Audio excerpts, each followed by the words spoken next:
अगला देखते हैं P8I पेट्रोलियम विमान। पेट्रोल विमान क्या है, इसके ऊपर चर्चा करते हैं। ये वर्तमान में चर्चा का विषय क्यों बना हुआ है। सामान्य अध्ययन पेपर 2 और जीएस पेपर 3 के अंदर ये बहुत ही इंपॉर्टेंट है, क्योंकि विभिन्न सुरक्षा बल और एजेंसियों ने तथा अधिदेश यहाँ पर अध्यादेश जो है उसके बारे में बताया गया। P8I पेट्रोलियम हेलीकॉप्टर जो है COMCASA समझौते के दौरान भारत और अमेरिका के बीच में मध्य में रक्षा संबंध का एक बड़ा उदाहरण है। विमान निर्माता कंपनी बोइंग जो है, बोइंग विमान जो बड़ा वाला विमान है उसी का जैसा विमान बनाता है।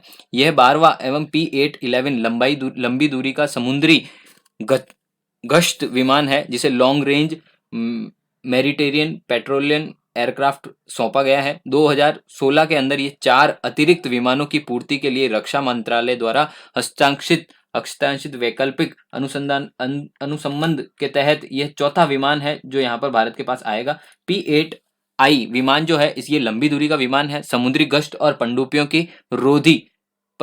रोधी यहाँ पर युद्धक विमान है। P8A पोसाइटन विमान का एक प्रकार है, जिसमें बोइंग कंपनी जो है अमेरिका की, उसने नौसेना के पुराने P3 बड़े के प्रतिस्थापक के रूप में विकसित किया है। P8I विमान जो है 907 किलोमीटर प्रति घंटे की अधिकतम गति से और 1200 समुद्री मील से अधिक की दूरी तक यहाँ पर ऑपरेटिंग रेंज के साथ में खतरों का पता लगा लेता है तथा आवश्यकता पड़ने पर यह भारतीय तटों के आसपास पहुंचने से पहले इन खतरों को अप्रभावित कर देता है। यह 8A1 जो विमान है ये भारत द्वारा अमेरिका से डील की गई थी। वर्ष 2009 में भारतीय नौसेना P8I विमान के लिए पहली अंतरराष्ट्रीय ग्राहक बनी थी। यहाँ पर नौसेना ने 2019 में 2.2 बिलियन अमेरिकी डॉलर का सौदा यहाँ पर किया था और 8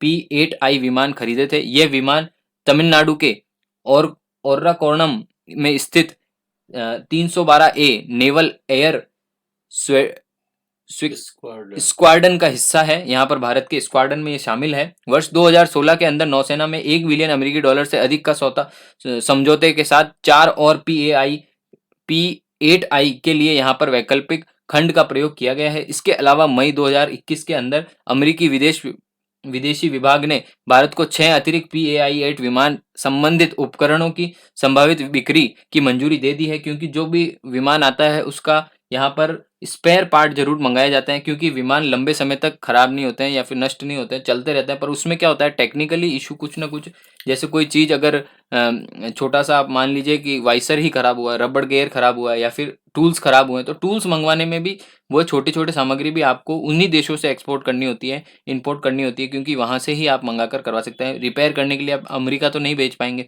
तो आप वर्कशॉप यहीं लगाएंगे और उनका सामान जो आवश्यकता के अनुसार रहता है वो हम मंगवाते हैं। तो यहाँ पर यही बोला गया है कि कुछ संबंधित उपकरणों की बिक्री यहाँ पर मंजूरी दी गई है।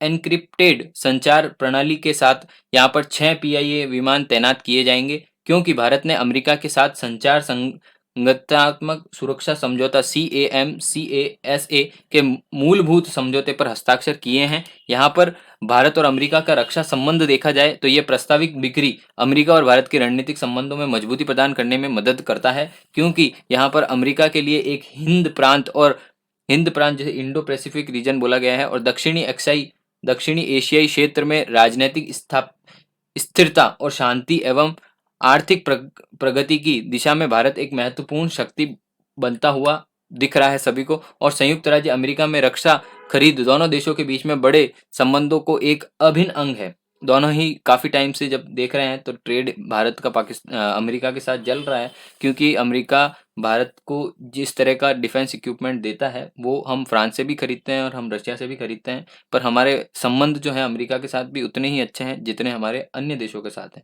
तो भारत और अमेरिका के बीच में रक्षा व्यापार में 2008 से लगभग शून्य था, जो अब 2020 में 20 बिलियन अमेरिकी डॉलर तक पहुंच चुका है। तो एक तरह से आप देख लीजिए किस तरह से हमने व्यापार बढ़ाया है अमेरिका के साथ में।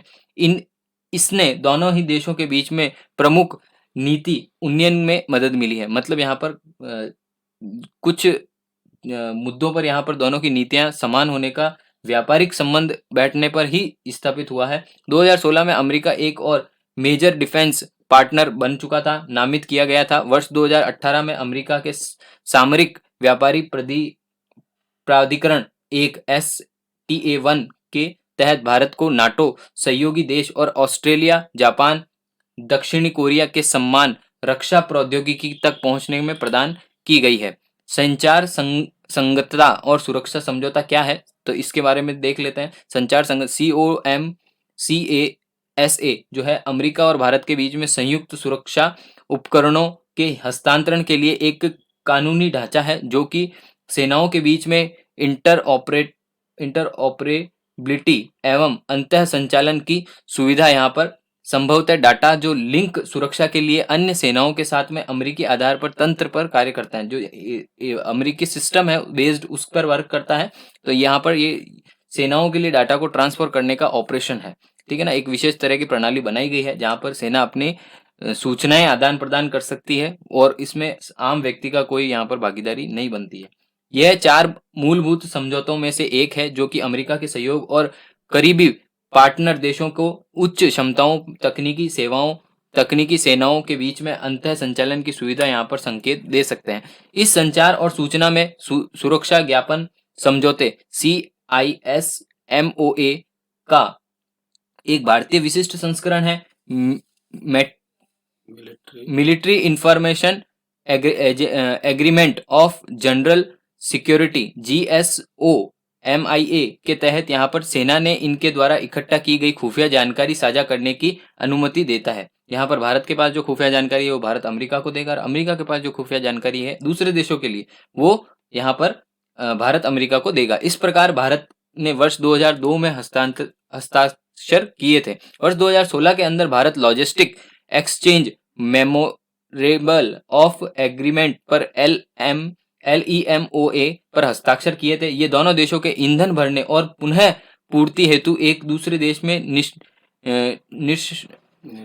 निर्दिष्ट सैन्य सुविधाओं तक पहुंचने की अनुमति देता है। तो कहने का मतलब यह है कि अगर आपका विमान यहाँ से अमेरिका से उड़कर आया है और श्रीलंका जाना चाहता है, या फिर श्रीलंका से भारत आएगा और भारत से फिर वो अमेरिका जाना चाहता है, तो रीफ्यूलिंग की व्यवस्था यहाँ पर दोनों देशों ने अपने द्वारा की गई। युद्ध की स्थिति हो, चाहे व्यापारिक दृष्टि से हो, चाहे अन्य किसी तरीकों से भी, अगर आपका विमान अगर हमारे भारत की सीमा में किसी भी पोर्ट पर जाता है तो वो गवर्नमेंट की अनुमति के दौरान आप क्या कर सकते हैं, उसकी रिफ्यूलिंग कर सकते हैं। संचार और सुरक्षा समझौते में समझौता ज्ञापन CISMOA COMCASA समझौता यहाँ पर हुआ था और CISMOA समझौता यहाँ पर हुआ था। डाटा हस्तांतरित करना है और आप क्या कर सकते हैं, लॉजिस्टिक सपोर्ट यहाँ पर दे सकते हैं। तो भारत विशिष्ट संस्करण है, इस पर भारत 2018 में हस्ताक्षर कर चुका है। तो ये सारा समझौता यहाँ पर हमने देखा। बुनियादी विनिमय और सहयोग का समझौता BECA, जो BECA है बुनियादी